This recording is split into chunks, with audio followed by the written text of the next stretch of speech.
Well, good afternoon, everybody. Polish Pickle here, Ron Wasik. This is going to be a little change of pace for me. As you all know and maybe have seen, I'm a Geo Cacher. I enjoy getting out there hunting. I'm not up there with the best of them. I've got almost 600 caches found right now. I do not like doing puzzles. I have some very close friends that do the puzzles, then they assist me with them or help me with them. But this one here, after putting on my Maryland and my Delaware geocache trips, I had complaints about them. And the complaints were that I didn't show the geocache. Well, I think what I'm going to do, instead of showing somebody else's geocache, I'm going to take the camera along to one of my own geocaches, maybe two of them. I believe I know which two I want to hit, and show how people find a geocache and what they look like. But then again, I'm not going to give out the important information of coordinates or names. Well, name, yeah, I can see that. But I'm going to go out there and show how to find a geocache, how to record the log, then how to get on geocaching and record your find. So this is the beginning of the film.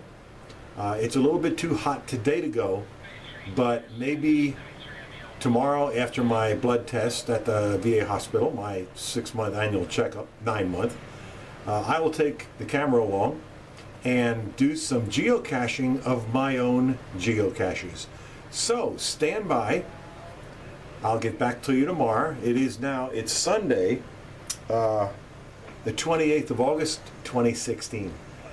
These are my personal geocaches out there, and I just got notified a couple minutes ago that somebody couldn't find one of my geocaches. So I will go there tomorrow to verify that everything is okay, because I don't like do not finds, but or did not find.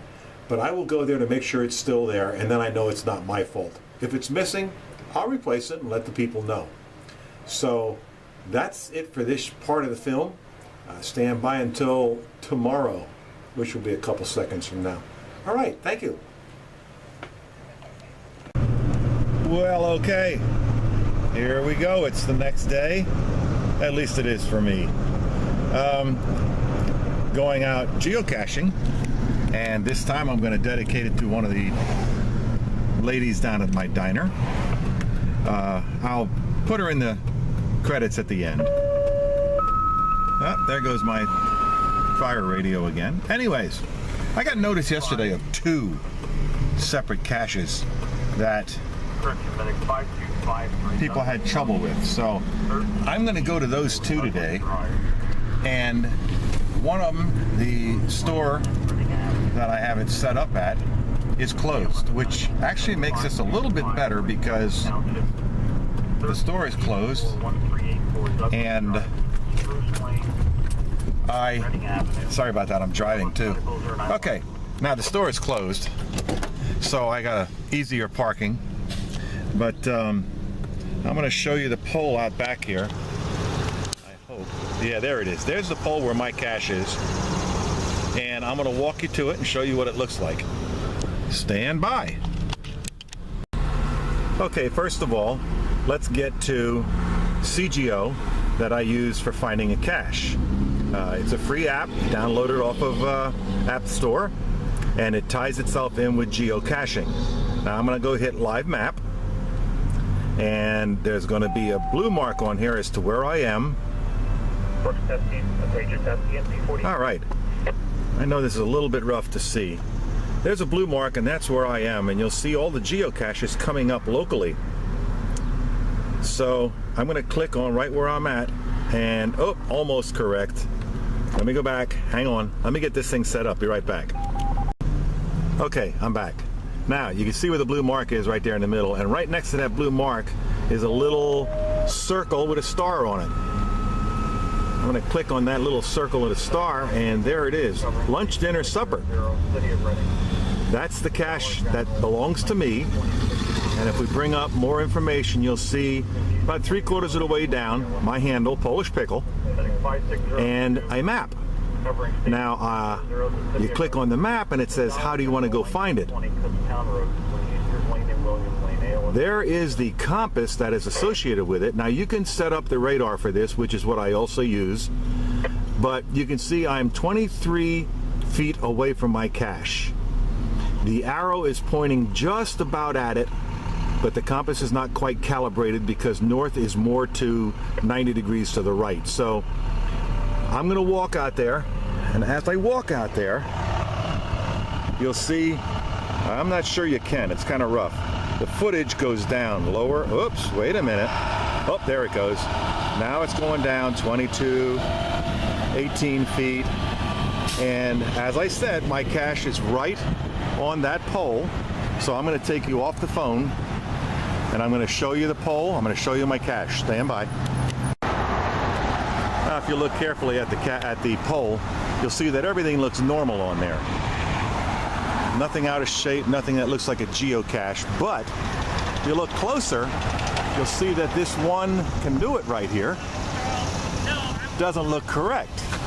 Well, sure enough, there is my geocache. That's what it looks like.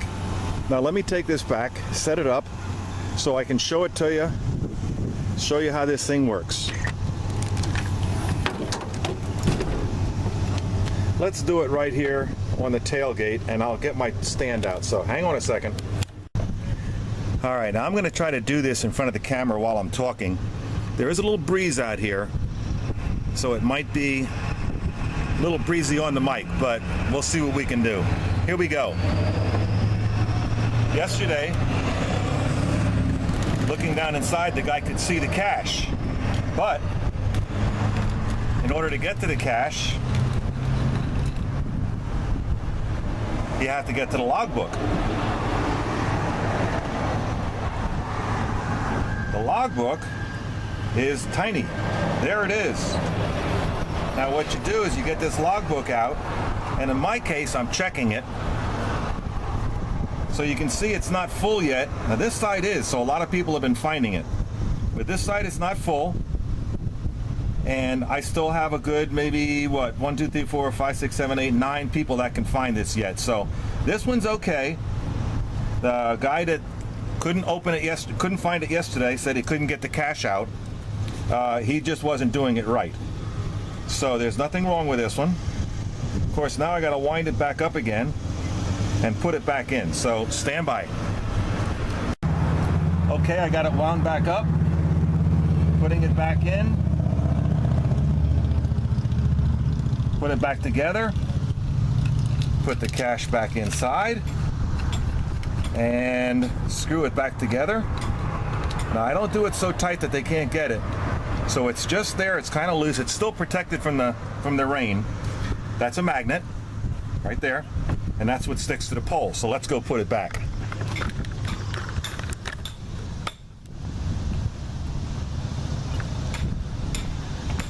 All right, walking over. And if you look up here, you'll see that's where it belongs. So there's my cache. That's mine.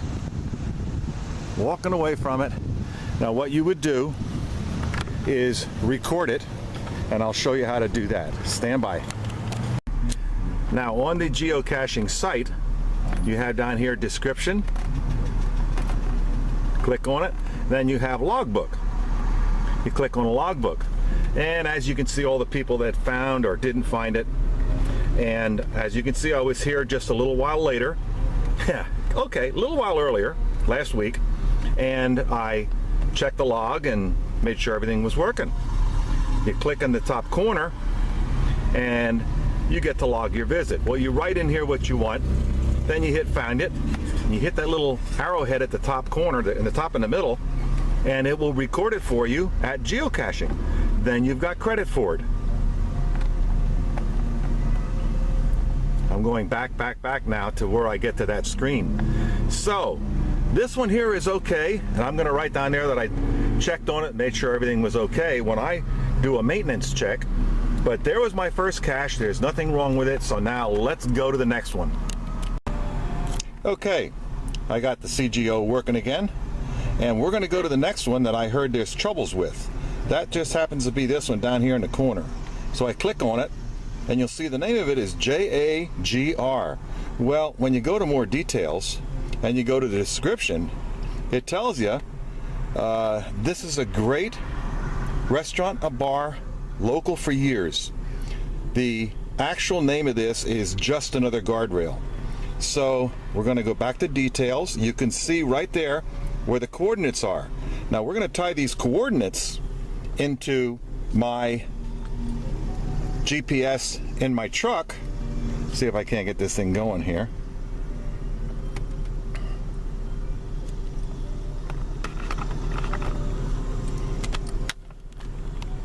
There we go. Now tighten it. Sorry if it's all kind of shaky, but I want to show you how I'm doing this. All right. We go where to? Come on. Then we go to coordinates, and you'll see the coordinates come up on the GPS in the truck. Well, the coordinates are also right here. So I would punch in the correct coordinates, which are 18,349, right there. I'm done with that one. We're going to do the next one, 75,59. Yep. Come on. 809. Okay, they're all punched in. They're both correct. I hit next. It found it. It says go. Continue 0.7 miles. Then turn right on Morgan Drive. And there you go. She is taking us right to the coordinates. So wait till I get close and I'll show it to you what's happening. I wanted to turn you back on because I'm already within half a mile of it. And I want you to hear how this GPS works with coordinates that were punched in. Now she's going to talk here in a minute, so stand by.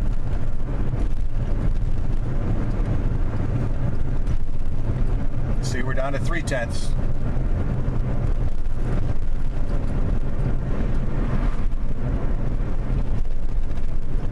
In 0.2 miles, turn right on Morgan Drive. Then arrive at coordinates on left. There you go. She's going to take us right to the coordinates. Now, she's not done yet, so stand by.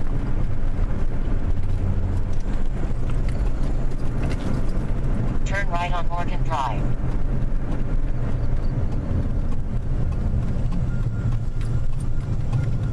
Arriving at coordinates on left. Oh, okay, so we're here. Now I'm going to park in the shade, and we're going to walk you over to the coordinates while we're following the phone, so I can show you how ground zero works. So that's the mobile GPS. It brought me here. You can see the little flag right there. So the coordinates are on the left. So I can clear out of this one. It's all done. And go back to map. And we're going to walk out, and I'm going to use my phone and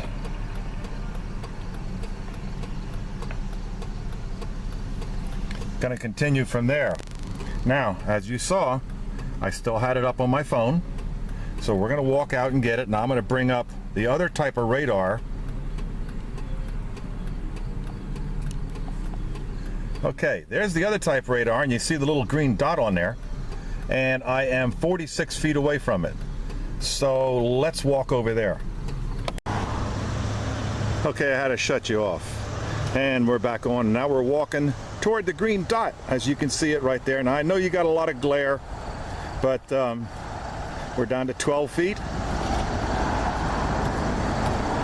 We're down to 8, and it's jumping around because of the satellites. But I'm going to set the camera up now so you can see how I hunt for this thing. Stand by.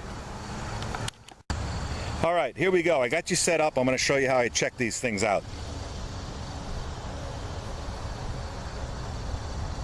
I've got my phone, which says I'm at ground zero.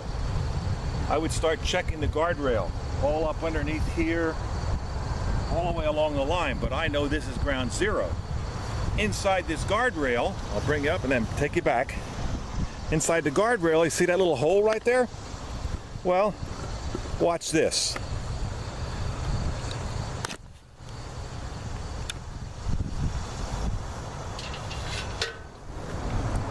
There it is. This is not known as a magnetic key holder. Inside here is the logbook. So the person that couldn't find this didn't feel for it right. They probably looked along the whole guardrail, and it's a long one, but you got to remember, if you're going by your radar, ground zero is right here. That's already, what, about 8 or 9 feet away to the next pylon right there. So walking further up along the line, it's going to get further and further away. You come back to ground zero. Now, on the opposite side of ground zero, you'll see that there's really nothing here. All it is open grass, the curb. I'm parked across the street, a lot of traffic here. There's a street sign. Again, as you're walking away from ground zero, your mileage indicator, your feet, how many distance you are away from it, it's going to go up, which will bring you right back to here. So it's experience. It's something you learn to do. Walking back to the truck, getting in the shade. I check both logs. Now I'll go write a maintenance on both logs and say that they're okay. I'll write a note to the person and let them know that everything is okay here. So that's it. I'm back at the truck. I'm done. I will get back to you in a second. Let me get this off the stand. Okay, that's it. That's how you geocache. That's how I geocache. I'll put a little link down here along the bottom somewhere on the geocaching sites that I use. It's a lot of fun. Gives you something to do. Grab the kids, take them out, let them walk around looking for these geocaches. There's all sorts of different types. Probably the most famous is the guardrail hide. You can usually find parking close to them. You can see a lot of different areas up in the mountains where there's guardrails alongside of the road. So get out there and enjoy them. I might just name this one because being retired military, I do like flagpoles, I do like flags, and I just happened to look ahead of me and I'll be a son of a gun. There's another flagpole. So with my luck, right there, with my luck, I do have another flagpole hide. Instead of just being another guardrail, I'll rename this as a flagpole of some sort. I'm not sure. But usually all my hides I try to line them up close to a flag or a flagpole. That's it for geocaching. Hey, enjoy it out there. It's a lot of fun, really. There are 2,700,000 geocache hides in the world. They're everywhere. Every country, Japan, Korea, Russia, they're everywhere. Also, in Berks County alone, where I'm from, there are 2,600 of them here alone. Now, I'm getting close to 600 myself, as I stated before, and I'm feeling better and better. When I find my thousandth geocache, I'm gonna go find one that's titled 1,000 Steps. Now, I already found 500 steps. That's on the Appalachian Trail. It was grandfathered. It's still there. It again is a lot of fun. You all saw my hikes on the Appalachian Trail and my geocaching up there with two of my friends at the time. My grandson was there. That's it. Enjoy. Talk to you later. Bye.